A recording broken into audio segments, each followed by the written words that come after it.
Can I just say one thing firstly? I love the name Eat Sleep Boxing Repeat. Welcome back to another edition of ESBR Boxing's Big Fight Breakdown in partnership with sharpbetting.co.uk, your home for the best betting tips and analysis. Don't forget to check them out in the link at the description box below. That would be greatly appreciated. Uh, Owen, Elliot, thank you for joining. Always a pleasure to be joined by you two as always.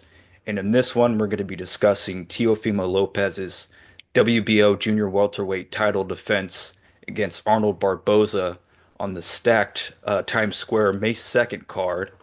Um, Owen, I'll go ahead and start with you. Just give me some quick thoughts on the matchup and what you think of Arnold Barboza as an opponent here.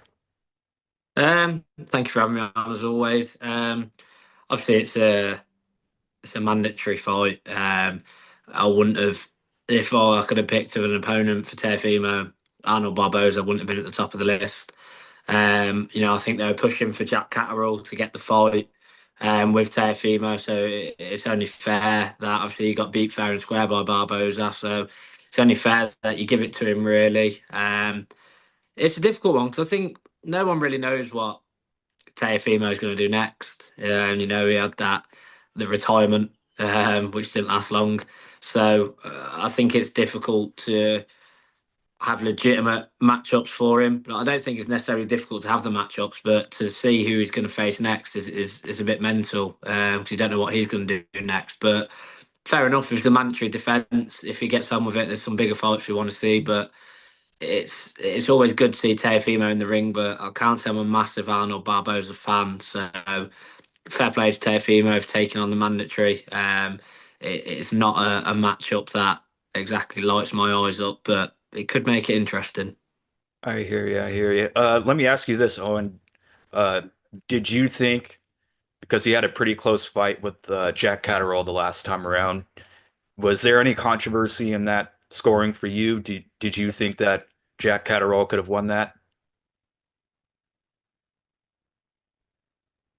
No, Errol could have won it on the night. I thought he would win it before the fight, but it was close. But yeah, I think it was fair that Barboza came out on top. I don't think Catterall himself can have any complaints. Obviously he got robbed by Josh Taylor. This weren't a robbery at all. There was some close rounds, but yeah, I think he probably maybe had a Teofimo fight in the back of his mind, probably underestimated Arnold Barboza and come unstuck. Fair enough. Fair enough. Elliot, what are your thoughts on the matchup, and what do you think of Arnold Barboza as the challenger here? So I think it's the most competitive fight on the card. It's the one I'm most looking forward to. I think the Devin Haney Ryan Garcia fights, I don't see either of them losing. Really don't, to be honest. Where I think Teofimo could lose this fight. Barboza, I think I think he's got a padded record. I think he lost to Sean McComb a year or so ago. But he's clearly a good fighter. I just think that with him, he's 33 years old, so I have to question why is it taken for him so long to fight for a world title? And there's politics in boxing, but yeah, I just think that we've waited a long time to see him get in this position. So we'll see what happens. But coming to Manchester, beating Jack Catterall, which legitimately nobody had done before, was very impressive. Yeah, I agree with you, Elliot. I think it's definitely the most competitive fight on the card, and I'm looking forward to it. Perhaps it might not be the most stylistically pleasing of the matchups, but I do think it is definitely the most competitive. And Arnold Barboza, while he did have perhaps a padded record, his last two wins were pretty notable against Jack Catterall and Jose Ramirez. So, fair play to him. Elliot, I'll stick with you. What do you think the path is, assuming that Tio wins, right? Because he is the favorite here.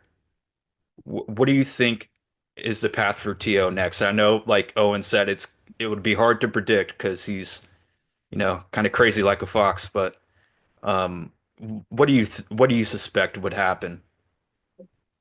I'm sorry to be boring. I think Owen's right. I think Teofimo Lopez is one of the most unpredictable fighters in terms of who they're going to fight next and how they're going to perform as well. A lot of us didn't think this fight was going to happen. I remember when Jack Catterall and Arnold Barboza were fighting each other, the feeling was that Lopez was going to vacate so that he yeah, so that Barboza was going to have to face someone else for this world title, and out of nowhere, Lopez appears, and now the fight's on. Um, I don't know. Sorry, Thomas. I don't know. Like, would it surprise me if he moved up to 147? No, there's some big fights up there. Devin Haney, Ryan Garcia, Jaron Ennis. Could he stay at 140 and try and unify? Yeah, sure, but or could he kind of just fight someone just to kind of keep busy before the end of the year? Yeah, could do that as well. There's so many fights he could fight next. I do think Teofimo Lopez is a very special talent, and I want to see him up against the fellow elite fighters that he's in the same class as. That's what I want to see. But yeah, no idea what could actually happen, I'm afraid. Yeah, I get it. It's definitely hard to speculate with him. Who knows what he's going to do? Oh, and I know your thoughts on that, but do you think that there's any likelihood that he will move on from this fight, perhaps in his next fight, fight one of the top names like like a Haney or a Garcia or someone of that nature? Um, yeah, I don't think he's the biggest at the weight, to be honest. So I think Yeah. moving up isn't maybe it's probably not necessarily the smartest idea. I think there's winnable titles. Gary Russell, Richardson Hitchens. If Teofimo's at his best on the night, they're both winnable fights for him. The Devin Haney fight would be interesting. So I think if I'm Teofimo's team and he is choosing to fight on, he is choosing to box, I think I'd keep him at the weight. He could probably pick up a couple more titles. Whereas if Boots Ennis decides to stay at sort of 147 and Teofimo moves up, I think that's a really tough night for him. As I say, he's not the biggest at 140, so he's not going to be very big at all at 147. So like I said, and like Elliot agreed on, you just don't know what he's going to do next. You don't know what he's going to say, what he's going to come out with. But if I'm surrounding him and his team, I'm getting him to stick at 140 personally. Yeah, that makes a lot of sense. Like you mentioned, he's not really the biggest junior welterweight, so I think he would definitely be undersized at welterweight. Um, Uh, Not very tall, not very long reach either. He can punch, and he's fast, so he's got that going for him. But um, the reason I mention that is because I know Tio, he seems to be one of those guys who performs to the level of his opposition. So I mhm. just wonder if he can get up for anything that isn't a big fight. And it seems as though all the big fights are moving up to 147, or I doubt he'd ever go to 154, but all the big fights are either there or at welterweight or 154. So we'll see what he does. But I assume that Tio is probably going to be the pick for you guys to win. But Owen, what do you think Mhm. Arnold Barboza would have to do? What game plan would he have to employ to pull this off? Um,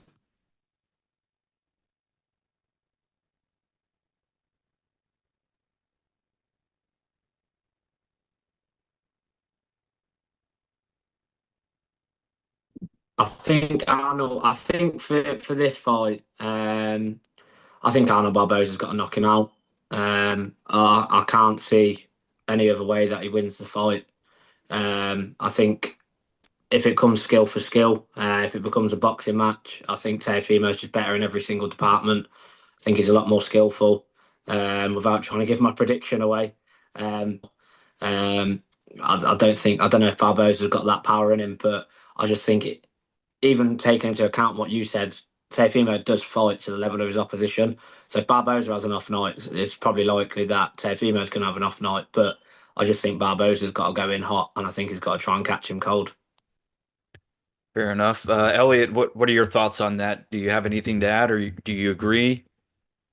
I think that Barboza wins this fight by wanting to win this fight more. I think Lopez, I think you've got to question his hunger in recent years. Mhm. And when he's not up against an elite fighter, and Barboza's not an elite fighter, how does he approach it? Does he train as hard? Does he make the weight as well? Those are my questions. I don't think this is a foregone conclusion who wins this fight, but that's how Barboza wins this fight. But the same way George Kambosos wanted to win the fight more when he fought Teofimo Lopez. That he didn't win the fight because he's a better fighter. He won it because he trained hard and wanted to win more and was fitter. And that's how Barboza wins this. That's how Barboza wins this fight for me. Yeah, very good point there. Tio is very hot and cold, can be inconsistent in his performances. So it really just depends on what version of him shows up on the night. And, like we all mentioned, this isn't the most scintillating of matchups for him. So we'll see if he can get up for it and perform well.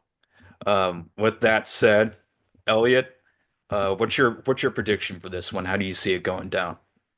Yeah, like well, as I said at the start of the video, I think it's the most competitive card, the most competitive fight on the card. So I am looking forward to it, and it depends what Teofimo Lopez turns up. He's the most hot and cold fighter in the world. In my opinion, we've seen him struggle against guys you'd expect him to beat, and then you've seen him school guys you think he might have trouble with. So it's really hard to predict.